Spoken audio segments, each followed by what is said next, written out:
Dear students, BSc Part 3rd Physical Chemistry Molecular Orbital Theory Unit number 2 और video number 6 Myself Ram Surtragar, Assistant Professor in Chemistry SK Government Girls College Sikar. आज हम इस topic में hybridisation और hybrid orbitals के बारे में पढ़ेंगे।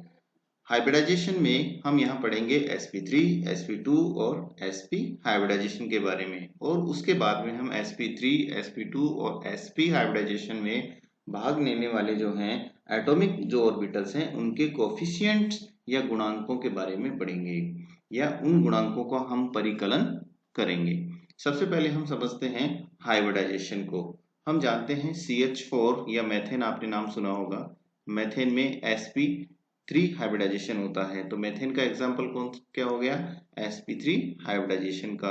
अगर हम BF3 का एग्जांपल लेते हैं बोरोन ट्राइफ्लोराइड का, तो वो होता है sp2।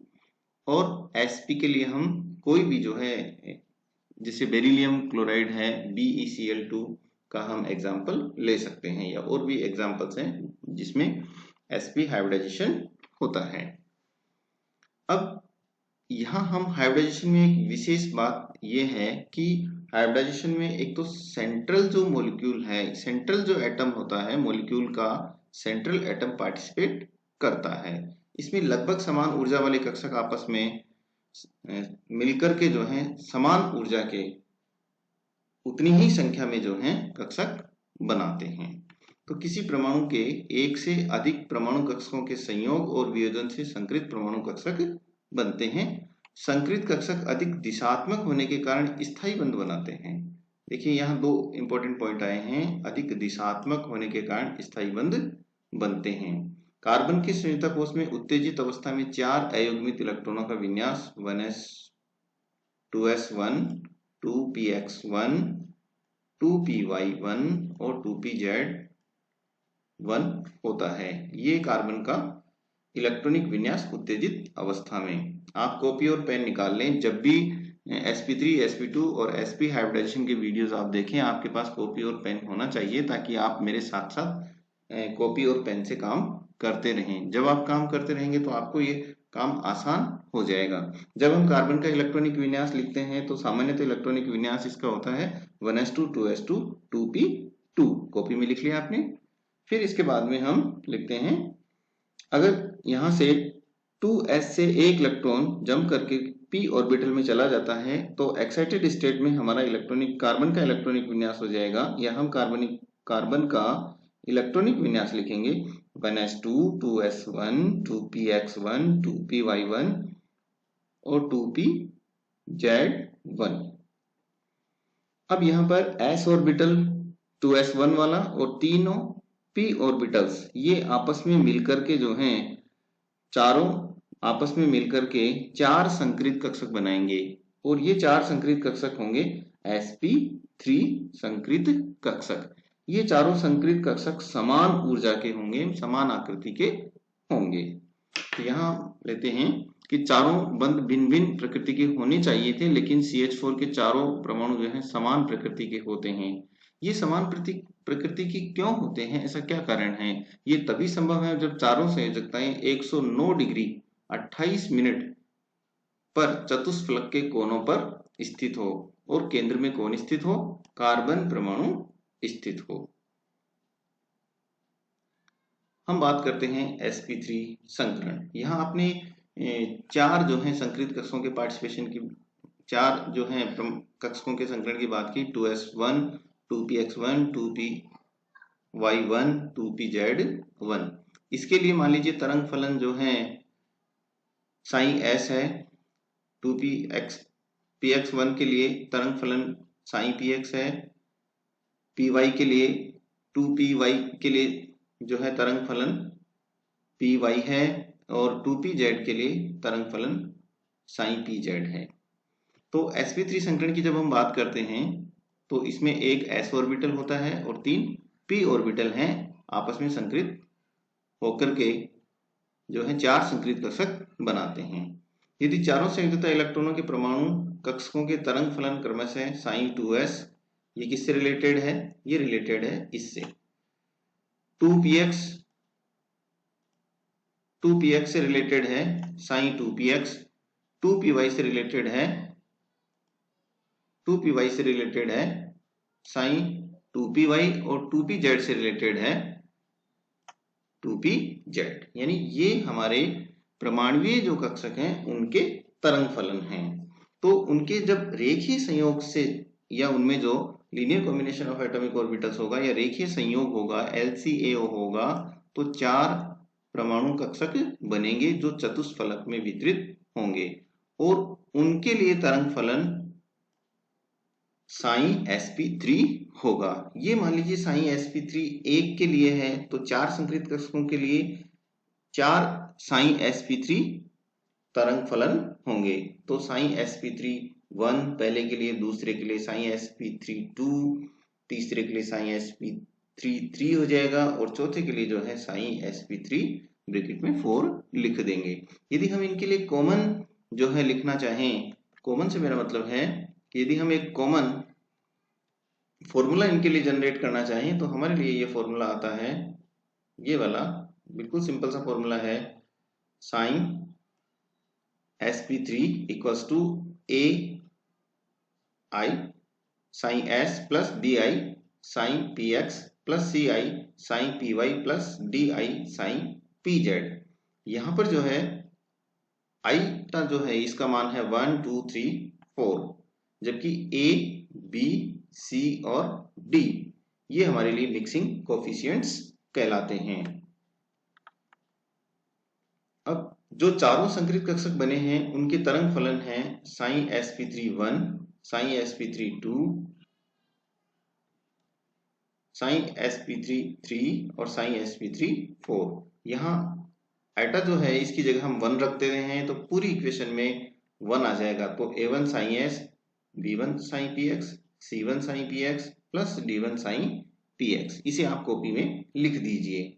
अब ये जो आपके पास इक्वेशन आई है इसी इक्वेशन से हम ये वाली इक्वेशन साइन sp3 2 वाली इक्वेशन बनाते हैं। कैसे बनाएंगे? जहां a1 है वहां a2 लिख दीजिए, b1 है वहां b2 लिख दीजिए, c1 है वहां c2 लिख दीजिए और d1 है वहां पे d2 लिख दीजिए। फिर जब हम साइन sp3 की बात करते हैं, साइन sp3 3 जो तीसरा संक्रित कक्षक है, संकरण के पश्चात बना हुआ जो कक्षक है, उसके लिए हम a1 या a2 जो हमने लिखा है समीकरण 2 और 3 में, तो समीकरण नंबर 4 लिखने के लिए आप क्या करेंगे? a3 लिख दीजिए, साइन s लिख दीजिए, b1 या b2 की जगह हम b3 कर देंगे, c3 और d3, बाकी चीजें एज इट इज रह जाएंगी। और साइन sp3 के जो चौथा संक्रित कक्षक है उसके लिए a4 sine s, b4 sine px plus c4 sine py plus d4 sine pz। कहने का मेरा मतलब है ये जो आपने सिंपल फॉर्मूला यहाँ पे पढ़ा है, इसी फॉर्मूले में एक बार आप 1 रख दीजिए सभी जगह, दूसरी बार में 2 रख दीजिए, तीसरी बार में 3 रख दीजिए और चौथी बार में आप 4 रख दीजिए। तो आपके पास में जो है ये चारों इक्वेशंस जो हैं जनरेट हो जाएंगी। हम ऐसा कर लेंगे या आपने संभवतः कॉपी में नोट कर लिया होगा। अब यहाँ जो देखने की बात है ये था हमारा sp3। अब हम इसको सिंपल वे में लेकर के चलते हैं। यदि हमें sp2 की बात करनी हो तो ये d वाला जो पोर्शन है, एक मिनट फिर से देखिए, ये जो d वाला पोर्शन है वो हम यहाँ से डिलीट मार देंगे, या अगली बार जब हम sp3 की बात करेंगे तब हम इस पोर्शन को नहीं लिखेंगे। और जब हम sp की बात करेंगे तब हम इसमें से एक और पोर्शन कम कर देंगे, ये वाला जो पोर्शन है यहाँ से ये पूरा कम कर देंगे। तो हमारे पास क्या बचेगा? ये वाला ही बचेगा, लेकिन ये वाले दो भी जो है डिलीट होते चले जाएंगे। खैर वो नेक्स्ट बात की बातें, हमें क्या करना होगा, अभी हम फोकस करते हैं sp3 संकरण पर। आगे चलते हैं। परमाणु कक्षकों के लिए तरंग फलनों का इस प्रकार से जो संयोग हुआ उसे ही हम संकरण कहते हैं। sp3 संकरण में एक s और p कक्षक कितने भाग लेते हैं? 3 p कक्षकों का मिलना sp3 संकरण कहलाता है। sp3 संकरण कक्षक की एक पाली काफी बड़ी होती है। ये बहुत इंपॉर्टेंट बात है यहाँ पर कि एक उसकी जो लोब होती है वो बहुत बड़ी होती है, क्योंकि जब एक s ऑर्बिटल और एक p ऑर्बिटल में जब ओवरलैपिंग होती है तो पॉजिटिव पॉजिटिव साइन में आपस में ओवरलैपिंग होती है तो वो लोब तो हो जाती है बड़ी, और जो नेगेटिव साइन वाली लोब होती है वो लोब हो जाती है छोटी। अतः s अथवा p कक्षक की तुलना में ये जो है प्रभावी अतिव्यापन करते हैं। जिससे बना हुआ बंध जो है काफी मजबूत होता है। अतः संक्रित कक्षक परमाणु कक्षों से अधिक मजबूत बंध बनाते हैं। यहाँ देखिए यह s ऑर्बिटल है, एक एग्जाम्पल के माध्यम से आपको बताया है। यहाँ पे 2s परमाणु कक्षक, ये प्लस साइन है, और ये 2px परमाणु कक्षक है, इसमें एक प्लस साइन है, दूसरा माइनस साइन है। यदि हम ये देखें कि इसका प्लस और इसका प्लस सिमेट्री साइन में दोनों आपस में जो है ओवरलैप कर लें, तो sp3 संकृत कक्षक में एक ये जो लोब है जो आपको नजर आ रही है यहाँ पर लेफ्ट साइड में, वो बड़ी हो जाती है। इन लोबों के बजाय अगर हम देखते हैं तो ये लोब बड़ी हो जाती है और यहाँ पर इलेक्ट्रॉन के पाए जाने की प्रायिकता भी अधिक होती है। लोब बड़ी होने की वजह से दूसरे जो परमाणु हैं वो इसके साथ जब अतिव्यापन करने के लिए आएंगे तो वो प्रभावी अतिव्यापन कर लेते हैं, और अतिव्यापन जितना अधिक होगा बंध उतना ही अधिक मजबूत बनेगा। अतः लोब बड़ी होने की वजह से जो है अतिव्यापन अधिक होता है। अगर हम CH4 में बंध कोण की बात करें तो 4sp3 संकृत कक्षक जो हैं वो 109 डिग्री 28 मिनट के कोण पर जो है व्यवस्थित हो जाते हैं। तो ये था हमारा sp3 संकरण। अब हम बात करते हैं sp2 संकरण की। सिंपल सी चीजें हैं, थोड़ा सा एकदम फटाफट हम इनका रिवीजन कर लेते हैं विद इन 1 मिनट। sp2 संकरण में एक s कक्षक होगा और p कक्षक कितने होंगे? 2। इनके रेखीय संयोजन से 3 संकृत कक्षकों का निर्माण होता है। तो जो आपने sp3 में लिखा था उसमें से di साइन pz को छोड़ दीजिए, तो आपके पास साइन sp2 बराबर आ गया ai sine s bi sine px plus ci sine py। यहाँ आइटो का मान हो जाएगा 1 2 3 और मिक्सिंग कोफिशिएंट हो जाएंगे a b c। इसी तरह अब इसी इक्वेशन का यूज करते हुए 3 जो संकृत कक्षक बनेंगे, पहले के लिए आप ये वाली इक्वेशन रख दीजिए, लिख दीजिए sine sp2 1 a1 sine s plus b1 sine py plus c1 sine py। Please copy में नोट करिए फटाफट। फिर दूसरा जो है हमारा संकृत साइन sp2 जो संकृत कक्षक है उसके लिए हम लिख देंगे a1 के स्थान पे a2, b1 के स्थान पे b2 और c1 के स्थान पर c2। इसी तरह से यहाँ पर हम साइन sp2 के लिए हम लिख देंगे sine sp2 3 a3 sine s plus b3 sine py और c3 साइन py। अगर हम sp3 से तुलना करेंगे तो यहाँ जो d वाला पोर्शन है वो गायब हो गया है, और संकृत कक्षक भी कितने रह गए हैं? 3 ही रह गए, क्योंकि इसमें एक s और 2 p कक्षक आपस में रेखीय संयोग के द्वारा 3 sp2 संकृत कक्षकों का निर्माण करते हैं। ये तीनों कक्षक जो है परस्पर एक दूसरे के समान होते हैं, उनके बीच में न्यूनतम प्रतिकर्षण होगा यदि ये 120 डिग्री के कोण पर व्यवस्थित हो जाएंगे। इसका एग्जांपल हम देखेंगे। BF3 बंध कोण इनमें 120 डिग्री होता है और तीनों जो हैं 120 डिग्री के कोण पर तीनों संकृत कक्षक आपस में व्यवस्थित हो जाते हैं। अब बात करते हैं हम sp संकरण की। sp संकरण में एक s कक्षक होगा और दूसरा p कक्षक होगा। तो 2s और 2px कक्षकों के संकरण से जो है 2 sp संकृत कक्षक बनते हैं जो एक दूसरे के क्या होते हैं? तुल्य होते हैं।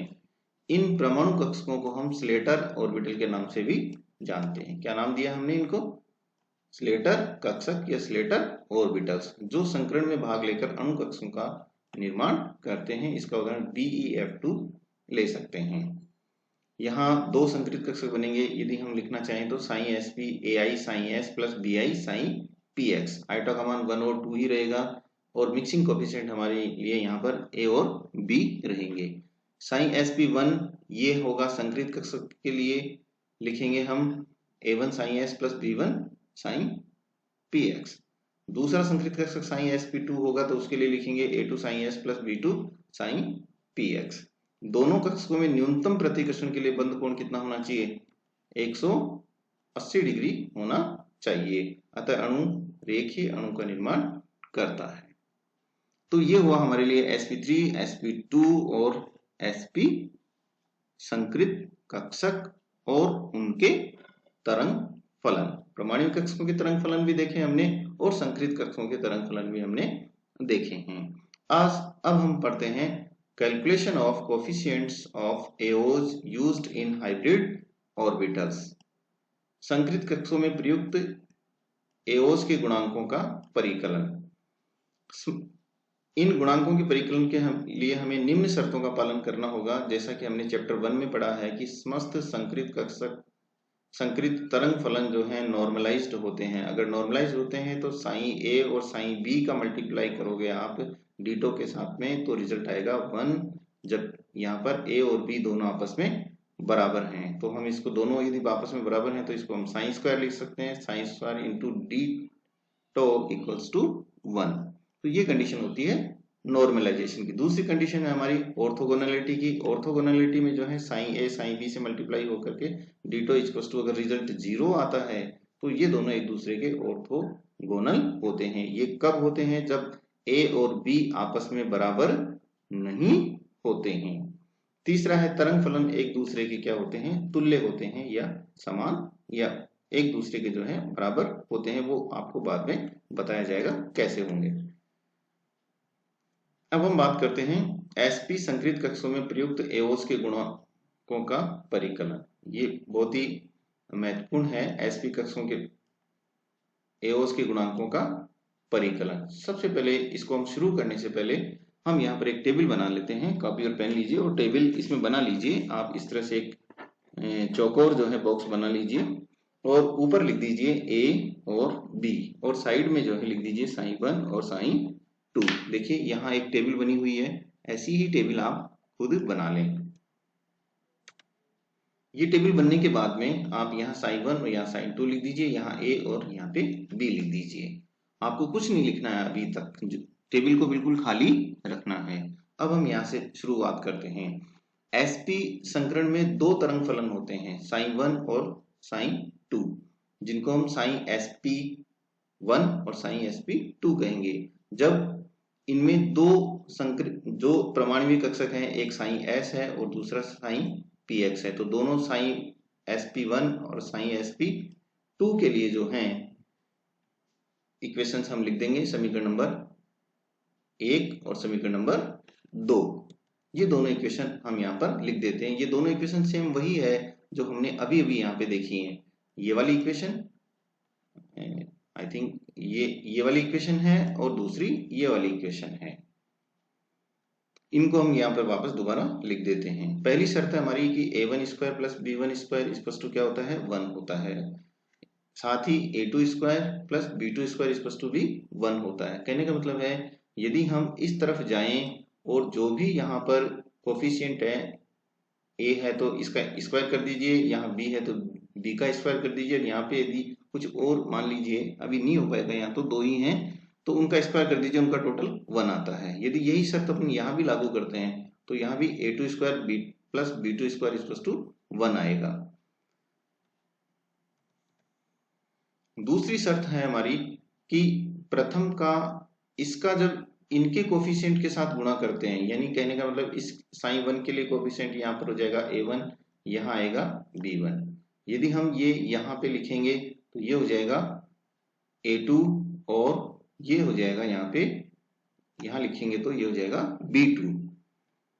अब पहली शर्त है कि a1 का b1 के साथ गुणनफल जो होगा, a1 का a2 के साथ गुणनफल और b1 का b2 के साथ जो गुणनफल होगा उसका मान दोनों का जोड़ 0 होगा, यानी a1 plus a1 into a2 plus b1 into b2 equals to 0। S कक्षक गोलाकार सममित होता है, वह साइन 1 व साइन 2 एक दूसरे के तुल्य हैं, अतः दोनों संकृत कक्षकों साइन 1 व साइन 2 में एस कक्षक का योगदान समान होता है। कहने का मतलब एस कक्षक गोलाकार होता है, जब पी कक्षक के साथ मिलेगा तो साइन 1 और साइन 2 में योगदान समान रूप से करता है। तो हम कह देंगे कि a1 स्क्वायर बराबर a2 स्क्वायर हो जाएगा, a1 स्क्वायर बराबर a2 स्क्वायर। और यदि हम यहाँ पे इनको करें तो a1 square plus a2 square बराबर 1 होगा, क्योंकि एक इलेक्ट्रॉन है। उस स्थिति में आप a1 square equals to a2 square कर देंगे तो इनका मान आ जाएगा 1/2। a1 और a2 इसका रूट हटाएंगे तो यहाँ पर आ जाएगा a1 बराबर a2 1/√2। तो अब हमें किसके मान प्राप्त हो गए? इस इक्वेशन से हमें मान प्राप्त हुए हैं, a1 के मान भी प्राप्त हो गया और a2 का मान भी प्राप्त हो गया। तो a1 का मान यहाँ पर आप लिख दीजिए और इसके साथ ही ऊपर वाली टेबल चलिए, हाँ इस पे देखिए आप, यहाँ आप a1 का मान 1/√2 रख दीजिए और sin 2 का मान a2 का मान भी जो है 1/√2 रख दीजिए। अब जैसे ही हमने मान रख दीजिए, अब हमारे पास ना b1 के मान है, यहाँ b1 का मान होना चाहिए और यहाँ b2 का मान होना चाहिए, लेकिन हमारे पास ये दोनों ही मान नहीं है। तो हमें किसका मान निकालना है? b1 का मान निकालना है। तो अब हम देखते हैं कि यदि हम इस लाइन से इधर जाते हैं तो a1 का स्क्वायर कर दीजिए, b1 का स्क्वायर कर दीजिए, तो मान कितना आता है? 1। हमारे पास ये रही इक्वेशन। इस इक्वेशन में a1 square plus b1 square है, तो a1 का मान हमारे पास है 1/√2, तो हम b1 का मान निकाल लेंगे। यहाँ देखिए कैसे निकाला गया है। a1 का मान रख दीजिए 1/√2 का होल स्क्वायर कर देंगे, b1 स्क्वायर इक्वल्स टू 1। यही इक्वेशन को जो है हमने यहाँ पे इसी इक्वेशन को जो है हमने काम में लिया है और इसी इक्वेशन को यहाँ पे काम में लिया है। ठीक है, b1 स्क्वायर निकालना हो तो इसका स्क्वायर करके इधर भेज दी तो 1 माइनस 1/2 हो जाएगा, इसमें से घटाएंगे तो 1/2 बचेगा और इसका रूट हटाएंगे तो b1 इक्वल्स टू 1/√2। तो अब हमारे पास किसकी वैल्यू आ गई? b1 की वैल्यू आ गई। इस b1 की वैल्यू को हम कहाँ रख देंगे? यहाँ पर रख देंगे। साइन 1 के सामने वैल्यू हो जाएगी b1 की। तो हमारे पास अब a1 की वैल्यू भी है और b1 की वैल्यू भी है, दोनों वैल्यू हमारे पास कंप्लीट हो गई है। तो अब हम a1 और b1 के मान जो है हमारा इक्वेशन जो था यहाँ वाला, इस इक्वेशन में आप समीकरण 1 में रख दीजिए तो हमारी एक इक्वेशन कंप्लीट हो जाएगी। यहाँ पर a1 और b1 ही एटॉमिक ऑर्बिटल्स के कोफिशिएंट्स हैं। अब आगे चलिए, यदि हम वही शर्त लागू करते हैं तो जैसे a2 square plus b2 square equals to 1, तो हम उससे b2 का मान तो निकाल लेंगे, लेकिन यहाँ पर ये दोनों साइन 1 और साइन 2 एक दूसरे के ऑर्थोगोनल हैं, और ऑर्थोगोनल यदि होते हैं तब हम दूसरी वाली जो शर्त है हमारी a1 into b1 plus b1 into b2 equals to 0 को अप्लाई करते हैं। तो समीकरण 5 का मान, समीकरण 5 से मान रखने पर, इससे पहले हम देख लेते हैं साइन sp1 a1 के स्थान पर यहाँ टेबल से जो है हम a1 का मान 1/√2 लिखा है, वो आप यहाँ रख दीजिए। और इसी प्रकार से b1 का मान जो है यहाँ ला करके रख दीजिए और आपकी इक्वेशन हो गई sine sp1 1/√2 sine s plus 1/√2 sine px। I think आपने नोट कर लिया होगा। और दोनों में से कॉमन ले लिया 1/√2, तो sine sp1 sine s plus sine px, ये हो गई समीकरण नंबर 8। अब हमारे पास किसका मान मौजूद नहीं है? हमारे पास b2 का मान, ये वाला जो मान है वो मौजूद नहीं है। ये हमें मान कैलकुलेट करना है। इसको कैलकुलेट करने के लिए 1/√, यहाँ पर आपके पास इक्वेशन थी या फॉर्मूला जो था वो ये वाला यूज करेंगे हम। यहाँ देखिए ये वाला a1 into a2 plus b1 into b2 equals to 0, समीकरण 5। समीकरण 5 मैंने लिखा है यहाँ पे, मान रख दीजिए क्योंकि हमारे पास a1 का मान 1/√2, a2 का मान भी 1/√2 प्लस b1 का मान भी यही है 1/√2। तो किसका मान निकाल लेंगे हम? b2 का। देखिए इनको गुणा करेंगे तो 1/2 आएगा, 1/2 को इधर ले जाएंगे तो माइनस 1/2 आ जाएगा। ये 1/√2 b2, अब √2 को इधर भेज दीजिए तो हम लिखेंगे b2 equals to minus √2 upon 2 को हम लिख सकते हैं √2 इंटू √2। अब यहाँ पर √2 को इस √2 से कैंसिल कर दीजिए तो ऊपर आ जाता है 1, तो 1 अपॉन ये minus sign as it is आ जाएगा, ये रहा माइनस साइन, और ऊपर हमारे पास है ये 1 अपॉन √2। तो ये आ गया हमारे पास इक्वेशन नंबर 9। किसकी वैल्यू प्राप्त हुई हमें? b2 की, और आप टेबल में b2 की वैल्यू रख दीजिए। अब हमारे पास ये इक्वेशन पूरी हो गई है। अब इस इक्वेशन में देखिए a2 का मान है 1/√2 जो हम यहाँ पर रख देंगे, और b2 का मान है माइनस 1/√2 जो हम यहाँ रख देंगे। तो हमारे पास इक्वेशन क्या जाएगी? Sine sp2 equals to 1/√2 sine s minus 1/√2 sine px। अब दोनों में से कॉमन क्या जाएगा? 1/√2 कॉमन आ जाएगा, तो sine sp2 equals to 1/√2 sine s minus sine px, और ये हो गई हमारे पास इक्वेशन नंबर 10। तो इक्वेशन 10 और इक्वेशन 8 जो है हमें sp संकृत जो कक्षक हैं उनके एओस या एटॉमिक ऑर्बिटल्स के गुणांकों के बारे में बताते हैं। साथ ही संकृत कक्षकों के फलन साइन sp1 और साइन sp2 को प्रदर्शित करते हैं। तो धन्यवाद, आज इतना ही।